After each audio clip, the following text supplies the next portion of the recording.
ಆ ಭ್ರಮೆನ ಬಿಟ್ಟು ನಿಜನ ಒಪ್ಕೋಬೇಕು. Shut up Naani, shut up Nani.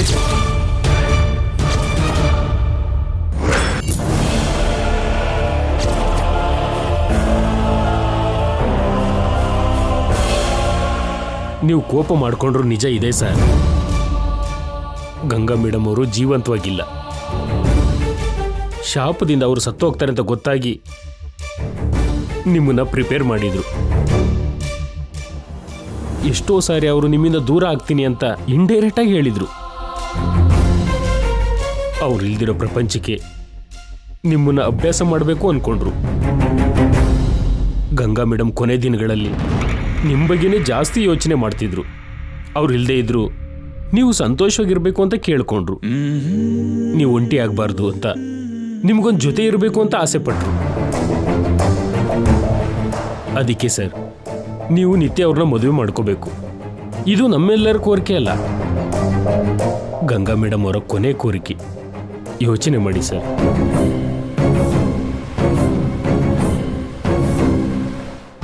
ಆದರೂ ಸ್ವಲ್ಪ ಹೊತ್ತು ನಾನಿಲ್ಲ ಅಂದ್ರೇನೆ ಇಷ್ಟೊಂದು ಭಯ ಪಡ್ತಿದ್ದೀರಾ. ಇನ್ನು ಶಾಶ್ವತವಾಗಿ ನಾನಿಲ್ಲ ಅಂದ್ರೆ ಏನ್ ಮಾಡ್ತೀರಾ?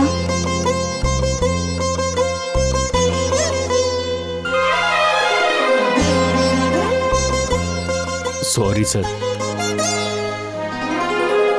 ನಾನು ನಿಮ್ಮನ್ನು ಬಲವಂತ ಮಾಡ್ತಿಲ್ಲ.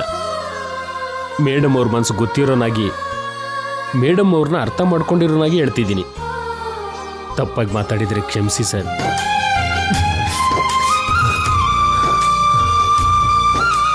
ಯಾವುದು ತಪ್ಪೋ ಯಾವ್ದು ಸರಿನೋ ನಿರ್ಧಾರ ಮಾಡೋದಕ್ಕಾಗ್ತಿಲ್ಲ. ತುಂಬಾ ನೋವಲ್ಲಿದ್ದೀನಿ Naani. I want some space Naani. Leave me alone. Sir,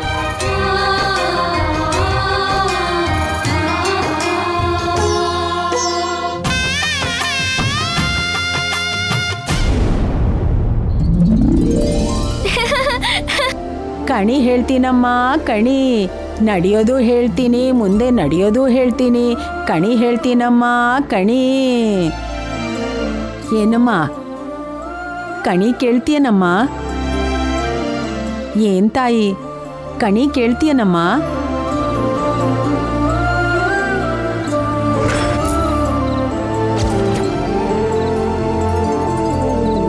ಕಣಿ ಹೇಳ್ತೀನಮ್ಮ, ಕಣಿ ನಡೀತಿರೋದು ಹೇಳ್ತೀನಿ, ಮುಂದೆ ನಡೆಯೋದು ಹೇಳ್ತೀನಿ. ಅಮ್ಮ ಕರೋಂಜಿ, ಏನ್ ಬುದ್ಧಿ ಕಣಿ ಹೇಳ್ಬೇಕಾ?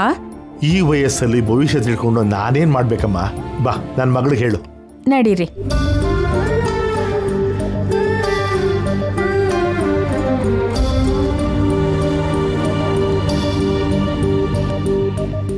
ಓ ತಾಯಿ, ಕಣಿ ಹೇಳ್ತಾಳೆ ಕೇಳಮ್ಮ. ಯಾಕೆ ದೊಡ್ಡಯ್ಯ? ಯಾಕೆ ಅಂದ್ರೇನಮ್ಮ, ನೀನ್ ಹಳೆ ಜೀವನ ಹೆಂಗೂ ಗೊತ್ತಿಲ್ಲ, ಭವಿಷ್ಯ ಆದ್ರೂ ತಿಳ್ಕೊಮ್ಮ. ಹಳೇದು ಕೂಡ ಹೇಳ್ತೀನಿ ಬುದ್ಧಿ, ನಡೆಯೋದು ಹೇಳ್ತೀನಿ. ಹಳೇದೆಲ್ಲ ಬೇಡಮ್ಮ, ಭವಿಷ್ಯ ಹೇಳು ಸಾಕು. ಸರಿ ಬುದ್ಧಿ. ಎಲ್ಲಿ ನಿನ್ ಕೈ ಕೊಡಮ್ಮ.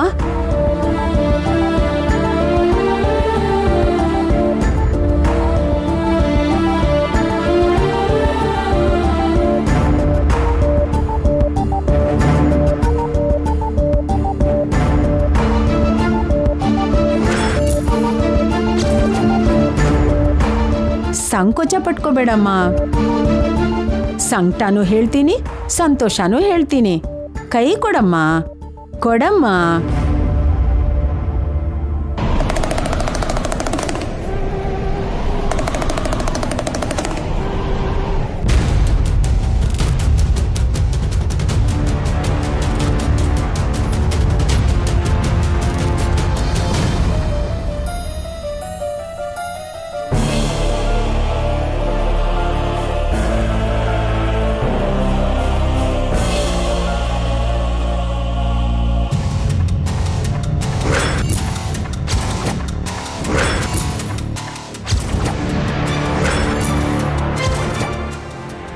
ಏನಾಯ್ತು ಪುರೋಹಿತ್ರೆ?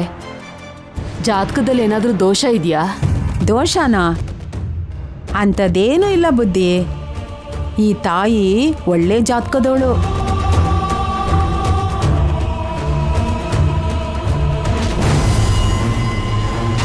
ಕಂಚಿ ಕಾಮಾಕ್ಷಮ್ಮ, ಮಧುರೆ ಮೀನಾಕ್ಷಮ್ಮ, ಕಾಶಿ ವಿಶಾಲಾಕ್ಷಮ್ಮ, ಮೂವರು ಅಮ್ಮಂದಿರು ಒಟ್ಟಿಗೆ ಸೇರಿ ಹೇಳ್ತಿದ್ದಾರೆ. ಅಮ್ಮ ಹೇಳ್ತಿರೋದೇನಂದ್ರೆ ಈ ತಾಯಿ ಅದೃಷ್ಟವಂತಳು ಅಂತ ಹೇಳ್ತಿದ್ದಾರೆ. ಅದೃಷ್ಟವಂತಳ? ಅದೃಷ್ಟ ದುರಾದೃಷ್ಟಗಳು ಈ ಜಾತಕದಲ್ಲಿ ಕಣ್ಣಾ ಮುಚ್ಚಾಲೆ ಆಡ್ತಿವೆ.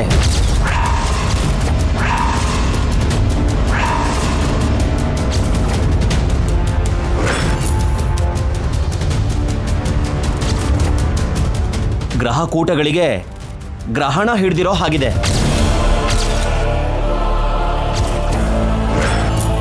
ನಕ್ಷತ್ರ ರಾಶಿಗಳು ವಕ್ರದೃಷ್ಟಿನ ಬೀರ್ತಿವೆ.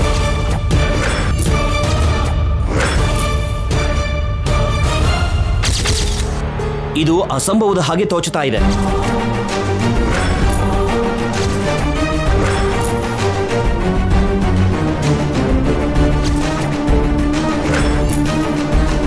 ಏನ್ ಹೇಳ್ತಿದ್ದೀರಾ ಪುರೋಹಿತ್ರೆ? ನಾನ್ ಹೇಳಿದ್ದು ನಿಜಾನೇ ತಾಯಿ. ಇದು ನನ್ನ ಮಾತಲ್ಲ, ಅಮ್ಮನ ಮಾತು. ದೊಡ್ಡ ಮನೇಲಿ ಹುಟ್ಟಿ ಬಡವ್ರ ಮನೇಲಿ ಬೆಳೆದು ಶ್ರೀಮಂತರ ಮನೆಗೆ ಸೊಸೆ ಆದೆ. ನಿನ್ ಗಂಡನ್ಗೆ ನೀನಂದ್ರೆ ಪ್ರಾಣ, ನಿನ್ನವ್ರಿಗೆ ನೀನಂದ್ರೆ ಇಷ್ಟ. ನಿನಗೆ ಸೈನ್ಯ ಆದ್ರು, ನಿನ್ ಸುತ್ತ ರಕ್ಷಾ ಕವಚ ಕಟ್ಸಿದ್ರು. ಅವ್ರು ನಿನ್ನ ಗಾಜಿನ ಗೊಂಬೆ ಥರ ನೋಡ್ಕೊಂಡಿದ್ದಾರೆ ತಾಯಿ.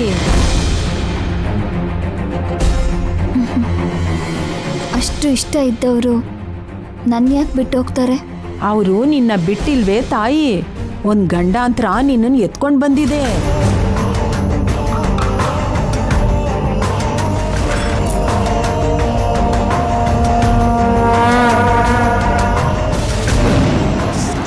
ಸಮಸ್ಯೆನಾ?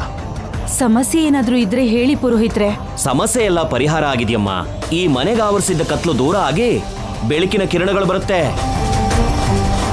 ನನ್ನ ಜೀವನದಲ್ಲಿ ಮತ್ತೆ ಬೆಳಕು ಬರುತ್ತಾ? ಯಾಕೆ ಬರಲ್ವೇ ತಾಯಿ? ರಾತ್ರಿ ಮುಗಿದ್ಮೇಲೆ ಹಗಲು ಬರಲ್ವಾ? ಕಷ್ಟ ಮುಗಿದ್ಮೇಲೆ ಸುಖ ಇರಲ್ವಾ? ನಿನ್ ಮುಖದಲ್ಲಿ ನಗು ಬರೋಂಥ ದಿನ ಹತ್ರ ಬಂದಿದೆ ಅಂತ ಅಮ್ಮ ಹೇಳ್ತಿದ್ದಾಳೆ. ಚಿಂತೆ ಮಾಡ್ಕೋಬೇಡ್ವೇ ತಾಯಿ. ನನ್ನ ಮಗಳಿಗೆ ಮತ್ತೆ ಒಳ್ಳೆ ದಿನಗಳು ಬರ್ತವೇನಮ್ಮ? ತುಂಬಾ ಒಳ್ಳೇದಾಗುತ್ತೆ ಅಂತ ವರನ ಜಾತಕ ಹೇಳ್ತಾ ಇದೆ.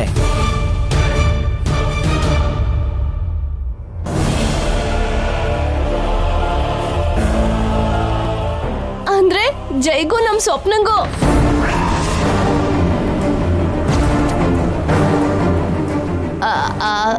ಅದೇ ನಮ್ ನಿತ್ಯಂಗೂ ಮದ್ವೆ ಆಗತ್ತ ಪುರೋಹಿತ್ರೆ? ಯಾವುದೋ ಒಂದು ಶುಭ ಶಕುನ ಜಾತಕದಲ್ಲಿ ಗೋಚರಿಸ್ತಾ ಇದೆ. ಅದೇನು ಅನ್ನೋದು ಸರಿಯಾಗಿ ಗೊತ್ತಾಗ್ತಾ ಇಲ್ಲ. ಇನ್ನು ಮುಂದೆ ಎಲ್ಲ ಬದಲಾಗುತ್ತೆ ಅಂತ ಅರ್ಥ ಆಗ್ತಾ ಇದೆ. ಹಾಗಾದ್ರೆ ಈ ಮನೆಗೆ ಒಳ್ಳೆ ದಿನಗಳು ಬರುತ್ತೆ ಅಂದಂಗಾಯ್ತು. ಜೈ ಸಾರು ನಿತ್ಯ ಅವ್ರ ಮದುವೆ ನಡೆದ್ರೆ ಆ ಒಳ್ಳೇದು ನಡೆದಂಗಾಯ್ತು. ನೀವು ಹೇಳ್ತಿರೋ ಒಳ್ಳೇದು ನಡೆಯುತ್ತೆ ಅನ್ನೋ ಆಸೆ ನನಗಿಲ್ಲ. ನಡಿಬೇಕು ಅನ್ನೋ ಕೋರಿಕೆನೂ ಇಲ್ಲ. ನಾನು ನನ್ನ ಮಕ್ಕಳು ಇವಾಗಿದ್ದಾಗಿದ್ರೆ ಸಾಕು. ಅದೇನೇ ತಾಯಿ ಹಾಗಂತೀಯ? ಇರೋ ಜಾಗದಲ್ಲೇ ಇದ್ಬಿಟ್ರೆ ಅದೃಷ್ಟ ಹುಡ್ಕೊಂಡು ಬರಲ್ಲ. ಕೆಲವು ಸಲ ಅವಕಾಶಗಳನ್ನ ಹುಡ್ಕೊಂಡು ನಾವೇ ಹೋಗ್ಬೇಕು. ಭವಿಷ್ಯ ಚೆನ್ನಾಗಿರ್ಬೇಕು ಅಂದ್ರೆ ಭವಿಷ್ಯನ ಹುಡ್ಕೊಂಡು ಹೋಗ್ಬೇಕು ತಾಯಿ.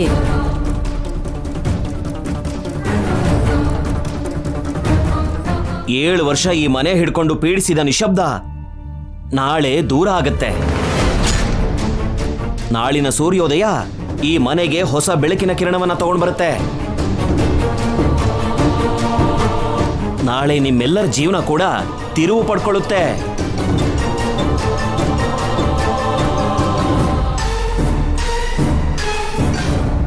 ನಿನ್ ವನವಾಸ ಮುಗೀತೆ ತಾಯಿ.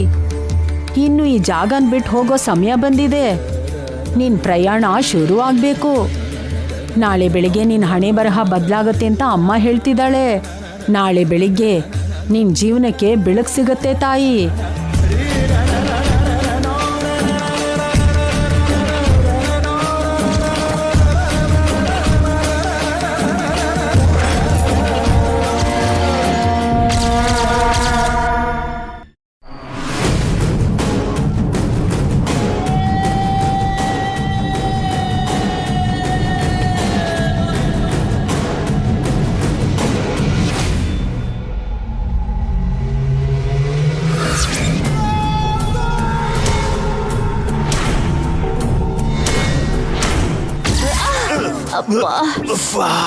ಏನೇ ನೀವೇನ್ರಿ ಯೋಚನೆ ಮಾಡ್ತಿದ್ದೀನಿ. ಆ, ಸಾಕು ಬಿಡಿ. ನೀನೇನೋ ದೊಡ್ಡದಾಗಿ ಯೋಚನೆ ಮಾಡ್ದಾಗೆ. ಅಲ್ಲ, ಅಂತ ದೊಡ್ಡ ಯೋಚನೆ ನೀವೇನ್ ಮಾಡ್ತಿದ್ರಿ? ನಾಳೆ ಬೆಳಿಗ್ಗೆ ಏನೋ ಅದ್ಭುತ ನಡೆಯುತ್ತೆ ಅಂತ ಆ ಪುರೋಹಿತ ಹೇಳ್ದ ಅಲ್ವಾ, ಆ ಬದಲಾವಣೆಗಳು ಏನು ಅಂತ. ನಾನು ಅದನ್ನೇ ಯೋಚನೆ ಮಾಡ್ತಿದ್ದೀನಿ. ಜೈಗೂ ನಿತ್ಯಾಗೂ ಮದ್ವೆ ಆಗತ್ತಾ ಅಂದ್ರೆ ಹೇಳೋಕ್ಕಾಗಲ್ಲ ಅಂದ್ರು. ಆದ್ರೆ ಏನೋ ಒಳ್ಳೇದಾಗತ್ತೆ ಅಂತ ಅಂದ್ರು. ಏನಿರ್ಬೋದದು?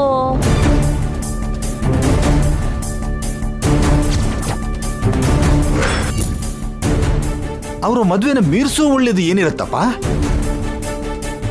ನಮ್ ಸ್ವಪ್ನಂಗೂ ಜೈಗೂ ಮದ್ವೆ ಆಗತ್ತೇನೋ ರೀ. ಅದು ಈ ಮನೆಗೆ ಒಳ್ಳೇದು ಯಾಕಾಗತ್ತೆ? ಏನು ಏನಂದ್ರಿ? ಅಯ್ಯೋ ಏನಿಲ್ವೇ, ಈ ಮನೆಗೆ ಒಳ್ಳೇದಾಗೋದಂದ್ರೆ ಒಂದ್ ವೇಳೆ ಗಂಗಾ ಬದುಕಿದ್ದಾಳೇನೋ.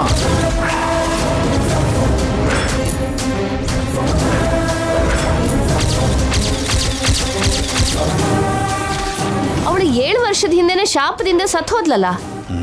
ಆದ್ರೆ ಶವ ಸಿಕ್ಕಿಲ್ಲ ಅಲ್ವಾ? ಶವ ಸಿಕ್ಲಿಲ್ಲ ಅಂದ್ರೆ ಅವಳು ಬದುಕಿದ್ದಾಳೆ ಅಂತನಾ? ಏನು ಯಾರಿಗೊತ್ತು, ಎಲ್ಲಾದ್ರೂ ಜೀವಂತವಾಗಿ ಇದ್ದಾಳೇನೋ, ನಾಳೆ ಅಮ್ಮಕ್ಕಳ ಜೊತೆ ಮನೆಗೆ ಬರ್ತಾಳೇನೋ.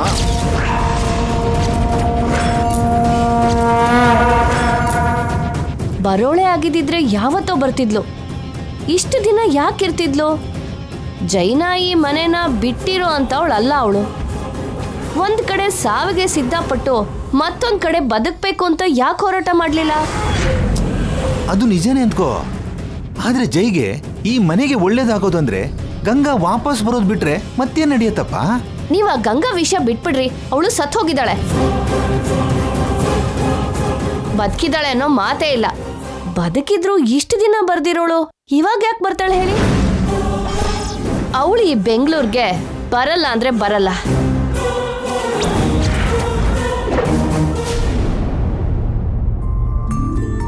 ದಿನ ಇದೇನಾ ಅಮ್ಮ? ತಂಗಿಗಿಷ್ಟ ಅಲ್ವೇನೋ? ನನಗಿಷ್ಟ ಆಗಿರೋದ್ ಮಾಡಲ್ವಾ? 2 ಅಡ್ಗೆ ಮಾಡೋಕ್ ನನ್ ಕೈಲಿ ಆಗಲ್ಲ ಕಣೋ. ನಾಳೆ ಅಣ್ಣಂಗೆ ಇಷ್ಟ ಇರೋ ಅಡ್ಗೆನೆ ಮಾಡಮ್ಮ. ಅಣ್ಣ ಏನ್ ತಿಂತಾರೋ ನಾನು ಅದನ್ನ ತಿಂತೀನಿ. ತಂಗಿನ್ ನೋಡಿ ಕಲ್ತ್ಕೊಳ್ಳೋ ಅಭಿ. ಇನ್ನೊಬ್ರು ನೋಡಿ ನಾನು ಕಲಿಯಲ್ಲ ಅಮ್ಮ, ನನ್ನೋಡೆಲ್ಲ ಕಲ್ತ್ಕೋಬೇಕು. ದೊಡ್ಡಯ್ಯ ಬನ್ನಿ, ನಿಮ್ಗೂ ಬಡಿಸ್ತೀನಿ. ಸ್ವಲ್ಪ ಹೊತ್ತು ಬಿಟ್ಟು ತಿಂತೀನಮ್ಮ. ಊಟ ಆದ್ಮೇಲೆ ನಿಮ್ ಬ್ಯಾಗ್ ರೆಡಿ ಮಾಡ್ಕೊಳ್ಳಿ.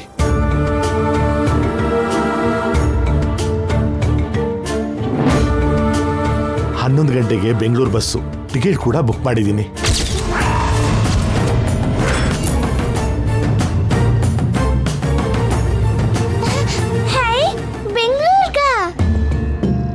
ಬೆಂಗಳೂರಿಗೆ ಯಾಕೆ ತಾತ? ಬೆಂಗಳೂರಿಗೆ ಯಾಕೆ ದೊಡ್ಡಯ್ಯ? ಕೊರವಂಜಿ ಏನೋ ಹೇಳಿದ್ಲು ಅಂತ ನಮ್ಮನ್ನ ಕಳಿಸ್ಬಿಡ್ತೀರಾ? ನಿಮ್ ಭವಿಷ್ಯ ಚೆನ್ನಾಗಿರ್ಬೇಕು ಅಂದ್ರೆ ನೀವು ಅಲ್ಲಿಗೆ ಹೋಗ್ಲೇಬೇಕಮ್ಮ.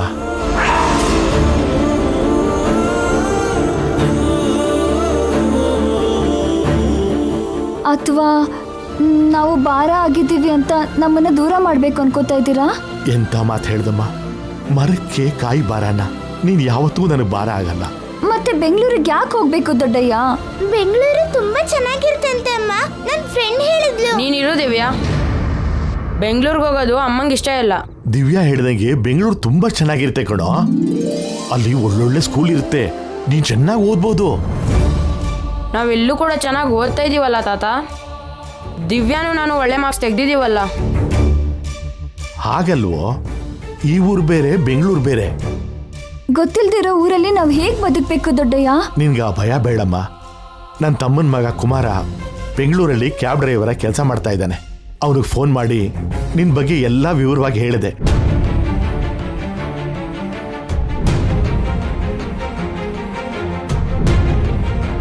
ನಾಳೆ ನೀವು ಬೆಂಗಳೂರಿಗೆ ಹೋಗ್ತಿದ್ದಾಗೆ ಅವನ ಜೊತೆಗಿದ್ದು ನಿಮ್ಗೆ ಏನ್ ಬೇಕೋ ನೋಡ್ಕೋತಾನೆ.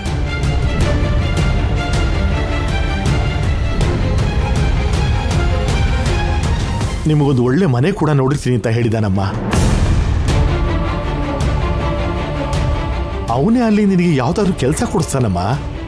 ನನ್ನ ಹತ್ರ ಒಂದು ಮಾತನ್ನು ಹೇಳ್ತೇನೆ, ಇದನ್ನೆಲ್ಲ ಯಾಕೆ ಮಾಡಿದ್ರಿ ದೊಡ್ಡಯ್ಯ? ನಾನು ನಿನ್ನ ಕುಟುಂಬ ಅಲ್ಲಮ್ಮ, ನಿನ್ನ ನಿಜವಾದ ಕುಟುಂಬನ ನೀನು ಸೇರ್ಬೇಕು ಅಂತ ನೀನು ಕಳಿಸ್ತಿದ್ದೀನಿ. ನಿನ್ನವ್ರನ್ನ ನೀನು ಸೇರ್ಬೇಕು ಅನ್ನೋದೇ ನನ್ನ ಆಸೆ. ನಿಮ್ಮನ್ನೇ ನನ್ನ ಹೆತ್ತ ತಂದೆ ಅಂದ್ಕೊಂಡು ಇದೇ ನನ್ನ ತವ್ರ ಮನೆ ಅಂದ್ಕೊಂಡು ಬದುಕಿದ್ದೀನಿ. ಹೀಗೆ ತಕ್ಷಣ ಹೊರಟೋಗು ಅಂದ್ರೆ ಹೇಗೆ ದೊಡ್ಡಯ್ಯ? ಇದ್ದ ಜಾಗದಲ್ಲೇ ಇದ್ಬಿಟ್ರೆ ಏಳ್ಗೆ ಏನೂ ಇರಲ್ಲಮ್ಮ. ಇಲ್ಲಿ ಕೂಡ ನೀನು ಸುಮ್ಮನೆ ಕೂತ್ಕೊಂಡು ತಿಂತಾ ಇಲ್ವಲ್ಲ, ಇಲ್ಲಿ ಮಾಡೋ ಕೆಲಸನ ಅಲ್ಲಿ ಮಾಡು. ಹೇಗೋ ನೀನು ಒಬ್ಬರ ಮೇಲೆ ಆಧಾರವಾಗಿ ಕೈ ಚಾಚೋಳಲ್ಲ. ಕಷ್ಟಪಟ್ಟು ಕೆಲಸ ಮಾಡಿ ಮಕ್ಕಳನ್ನ ಚೆನ್ನಾಗಿ ಓದಿಸು, ಅವರೇ ನಿನ್ನ ಭವಿಷ್ಯ.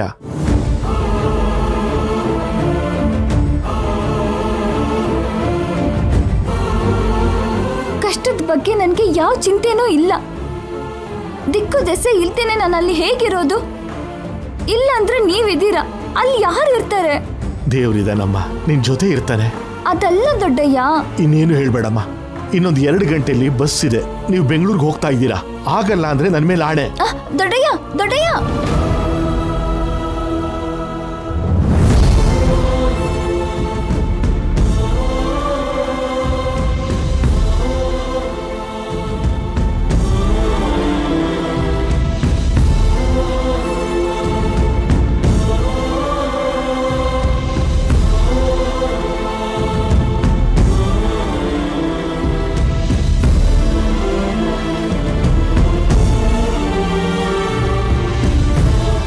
ಭಯ ಆಗ್ತಿದ್ಯಾ ಅಮ್ಮ? ಭಯ ಪಡ್ಬೇಡ ಅಮ್ಮ. ಇಲ್ಲಾದ್ರೂ ಅಲ್ಲಾದ್ರೂ ಎಲ್ಲಾದ್ರೂ ನಾನು ದಿವ್ಯಾ ನಿನ್ನ ಹಿಂದೆನೇ ಇರ್ತೀವಿ, ನಿನ್ನ ಜೊತೆಗೇ ಇರ್ತೀವಿ. ಹೌದು ಅಮ್ಮ. ಅಣ್ಣ ನಾನು ನಿನ್ನ ಬಿಟ್ಟು ಎಲ್ಲಿಗೂ ಹೋಗಲ್ಲ.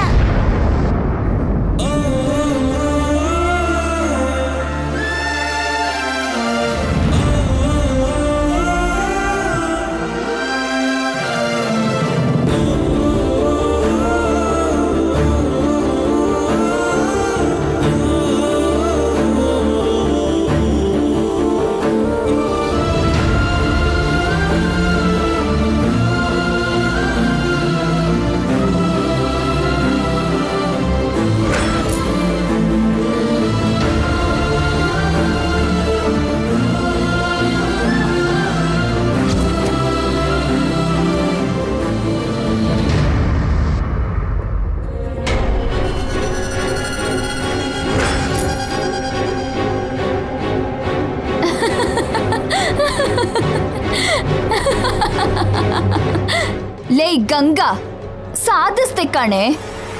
7 years ಇಂದ ನಾನು ಪಡ್ತಿರೋ ಸ್ಟ್ರಗಲ್, ನಾನು ಮಾಡ್ತಿರೋ ಫೈಟ್ ಫಿನಿಶ್.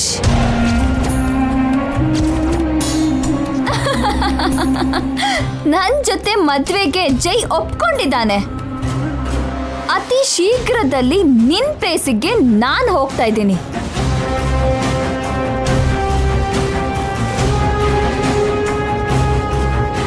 ನನ್ ಮದ್ವೆಗೆ ಮುಹೂರ್ತ ಇಡೋದು ಒಂದೇ ಉಳ್ದಿರೋದು. ಏನಿತ್ಯಾ ಮುಹೂರ್ತ ಅಂತಿದ್ಯಾ?